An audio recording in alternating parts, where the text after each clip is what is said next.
cours accéléré sur le trouble de stress post-traumatique par Dr. Megan McCullough. Qu'est-ce que le TSPT? C'est un diagnostic qui décrit les symptômes qui peuvent apparaître à la suite d'une exposition à un événement potentiellement traumatisant sur le plan psychologique. Il survient à la suite de l'exposition à un facteur de stress ou à une menace externe. Après avoir été exposé à un traumatisme, il est normal de se sentir hypervigilant, comme être sur le qui-vive, anxieux ou avoir de la difficulté à se concentrer ou à dormir. Il s'agit de réactions normales face à des événements anormaux. Ces réactions sont censées se produire et sont tout à fait naturelles. Pour certains membres du personnel de la sécurité publique, soit environ 25 %, les symptômes peuvent s'aggraver et devenir un TSPT.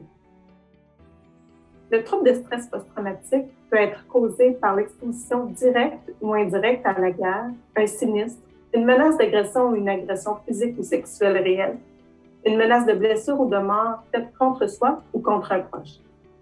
Le TSPT n'est pas nécessairement causé par un seul événement, il peut être entraîné par l'accumulation d'événements traumatiques. Le TSPT est une blessure de stress opérationnelle. À la longue, le TSPT affecte la façon de fonctionner du corps et du cerveau, entraînant des changements de comportement sur le plan physique et mental.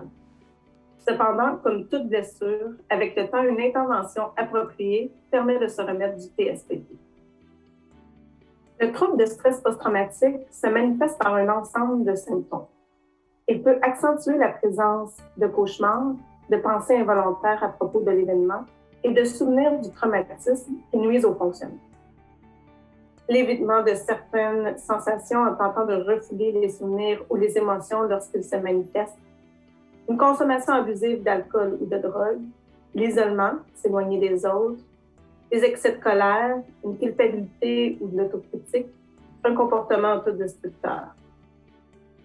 D'autres symptômes manifestent comme un sommeil perturbé, une difficulté à se détendre, une difficulté à se concentrer, un sentiment de danger exagéré. Comme traitement, il existe plusieurs approches, mais chacune doit aider la personne à mieux comprendre et gérer les pensées, les sentiments, les réactions physiques et les souvenirs liés au traumatisme.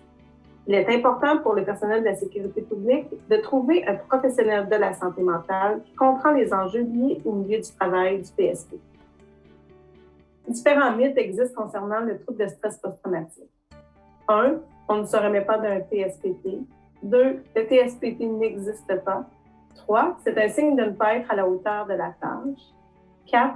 Le TSPT se développe seulement tout de suite après un événement. 5. Seul le personnel militaire souffre de TSPT. Et 6. Les personnes diagnostiquées de TSPT sont dangereuses. Certains changements sont à surveiller chez une personne qui pourrait être atteinte de TSPT.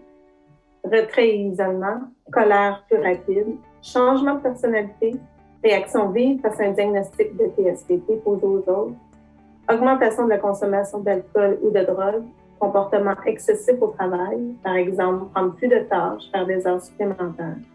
Autres changements de comportement, comme le jeu de hasard. L'ICRTSP offre des outils en lien avec le TSPT. Le TSPnet, 6 étapes à suivre pour trouver un clinicien, comment soutenir un coéquipier, le site web Santé mentale du TSP.